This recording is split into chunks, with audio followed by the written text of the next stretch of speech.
لباس پہ پڑے. عزیزانو وقت چونکہ تھوڑا ہے, آ گیا روز عاشور, وہ دن جو علی اکبر کی اذان سے شروع ہوا, شبیر کی شہادت پہ ختم ہوا, بلکہ لفظ بدل کے کہوں جو جوانی سے شروع ہوا ضعیفی پہ ختم ہو گیا. فجر کے بعد سے ایک ایک کر کے امام حسین علیہ السلام کے جانثار, اصحاب, غلام, رشتہ دار, بھانجے, بھتیجے جاتے رہے. زہرا کا لال ایک ایک کے لاشیں پہ جاتا رہا. لاشوں کو اٹھا کے پہلے خیام میں لاتے, پھر گنج شہداء میں رکھتے. عزیزانو لاشیں اٹھا اٹھا کے تھک گیا بطول کا بیٹا, تھک کے زخموں سے چور بطول کا بیٹا زانوں میں تلوار پہ ماتھا رکھ کے بیٹھا ہوا تھا. لاکھوں مارنے والے تھے, ایک مظلوم تھا, بس آہستہ سے جملہ کا حل من ناصر ینصرنا, ہے کوئی اللہ راسی کی مدد کرنے والا. ایک مرتبہ پہ کہا, دوسری مرتبہ کہا, تیسری مرتبہ کہا. مولا نے یہ استغاثہ کئی مرتبہ بلند کیا, اور ایک مرتبہ کا کہا کہ حل من ذاب یذب عن حرب رسول اللہ, ہے کوئی نبی زادیوں کے برقع بچانے والا. جب یہ جملہ کہا نا, قرآن بچا خیام میں, کانوں تک آواز پہنچی, بطول کا بیٹا اٹھا, آہستہ سے چلتے خیموں میں آئے. عالیہ حسین ابھی زندہ ہے, اس انداز سے رو رہی ہو. کہا کہ مولا جب سے آپ نے استغاثہ غربت بلند کیا ہے نا, آپ کے عسکر نے اپنے آپ کو جھولے سے گرا لیا.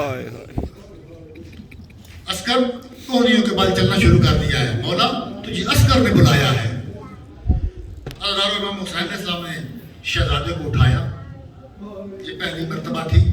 3 دنوں میں ایک اہل سنت عالم کا بڑا کلپ وائرل ہو گیا ہے انڈیا کے غالباً. وہ کہتے ہیں کہ یہ 3 دن 8, 9 اور 10 محرم کو اس شہزادے کو 3 معصوموں نے اٹھائے رکھا ہے. یا حسین بادشاہ نے خود اٹھایا ہے, یا عالیہ نے اٹھایا ہے, یا سید سجاد نے اٹھایا ہے. اٹھا کے رکھا وہ اس لیے, وہ کہتے ہیں میرے پاس دلیل ہے, وہ اس لیے کہ اگر اس شہزادے نے ایڑیاں رگڑ دی تو زمزم نہیں کوثر و سلسبیل پڑے گا. یہ در نجف ہے. در نجف آپ نے دیکھا ہے نا کس رنگ کا ہوتا ہے, سفید. یہ در نجف ہے, ابھی یاقوت بنے گا. یہ در نجف ہے, ابھی یاقوت. بڑا یہ شعر پڑھتا تھا ہمارا عزیز غلمان مولا, جہاں بھی ہے وہ اسے اپنی حفاظت میں رکھے. یہ در نجف ہے, ابھی یاقوت بنے گا. جس جھولے میں کھیلا ہے وہ تابوت بنے گا. ماں نے سپاہی بنایا, پوری وردی پہنائی, حسین کا سپاہی ودا کیا. امام حسین بادشاہ کہتے کہ سکینہ تیرا بابا کوشش کرتا ہے عسکر کو پانی مل جائے.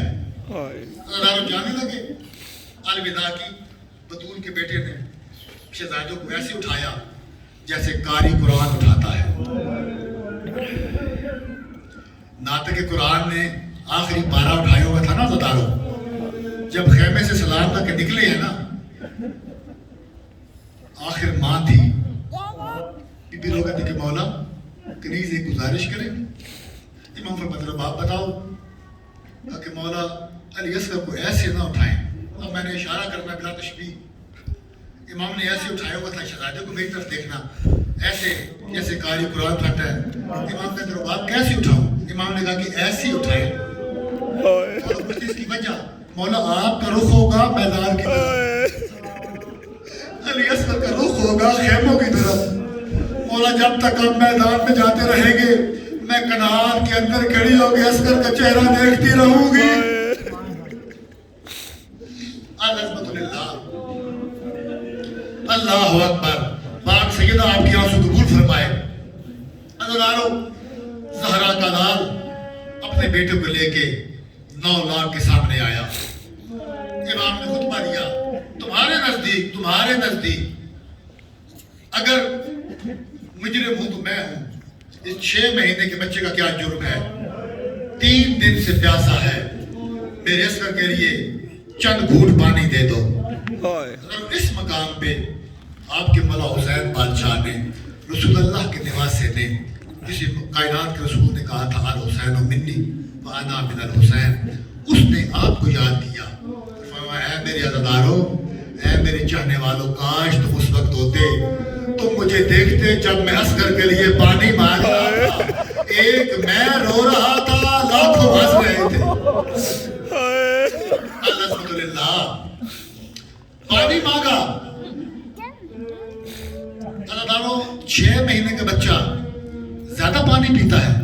جو پردے میں میری بہنیں بیٹیاں تشریف فرما ہے وہ بہتر جانتی ہے. 6 مہینے کے بچے کو پیاس لگتی ہے نا، پیالے میں پانی لیتی ہیں، انگلیاں ڈبو کے بچے کے ہونٹوں پہ رکھتی ہیں، بچہ سیر ہو جاتا ہے. اتنا پانی مانگا تھا بطول کے بیٹے نے علی اصغر کے لیے. عزادارو اللہ لعنت کرے عمر بن سعد پر. یہ کہتا ہے حسین پانی خود پینا ہے، بہانہ بچے کا کرتے ہو. بچہ خود مانگے تو دیں گے، وگرنہ نہیں. زہرا کے لال علی اصغر کو دیکھا، اگر علی اصغر پانی مانگتے ہو.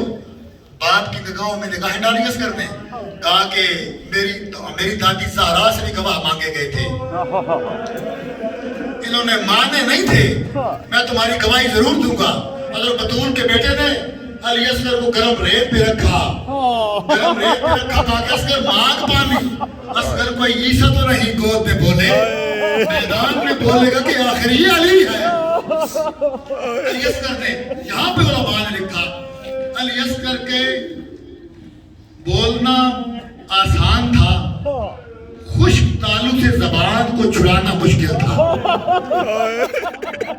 حسین کے 6 مہینے کے بیٹے نے عزادارو خشک زبان، خشک ہونٹوں پہ عزادارو جب پھیری نا، میں تو اسے خطبہ کہتا ہوں. یہ وہ مقام تھا جب قومی اشقیاء بھی رو پڑی، جب رو رہے تھے فوج میں بغاوت کا خطرہ ہوا. ابن سعد قریب آیا اس لعین کے جس کا نام ہرملہ تھا.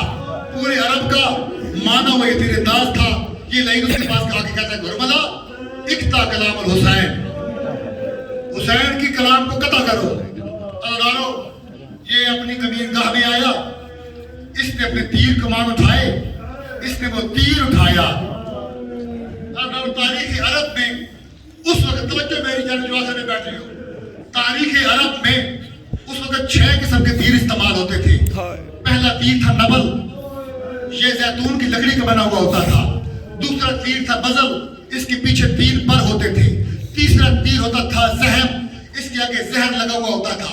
چوتھا تیر ہوتا تھا موجلہ، یہ ہندوں کے شکار کے لیے استعمال ہوتا تھا.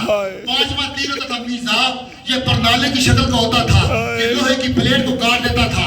اور چھٹے تیر کا نام تھا تھے شوبہ، یہ مدھانی کی شکل کا ہوتا تھا. عرب کے وحشیوں نے قسم کھائی ہوئی تھی کہ یہ تیر انسانوں پہ نہیں چلانا. اور اس لعین نے وہ تیر اٹھایا، لوہے کی کمان تھی. عرب کا کتنا بھی کوئی بہادر ہوتا کھڑے ہو کے یہ تیر چلا نہیں سکتا تھا. اس کو پہلے زانو ٹیکنا پڑتا تھا، کمان کے دونوں سرے ملانے پڑتے تھے. اور اس لعین نے یہ تیر جوڑا، علی اصغر کا نشانہ لیا. تھوڑی دیر گزری، اس کا تیر زمین پہ گرا، یہ خود زمین پہ گرا، پھر تیر جوڑا. تیسری مرتبہ تیر گرا نا، عمر بن سعد اس کے قریب آیا، کہتا تو عرب کا مانا ہوا تیر انداز ہے، تیرا تیر گر کیوں جاتا ہے؟ کہتا بلاؤں تو کہتا ہے نا بچے کو تیر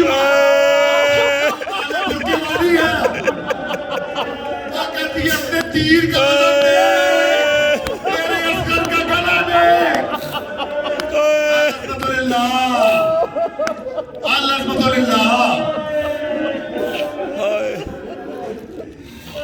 اپنے تیر کا وزن دیکھ،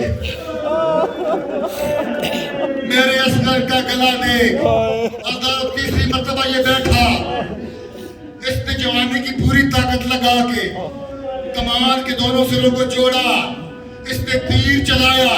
زہرا کے لال کے ہاتھوں پہ علی اصغر تھا، اگر تیر کا چلنا تھا. زوبیہ من الحزن ایک کان سے دوسرے کان تک علی اصغر ذبح ہو گیا.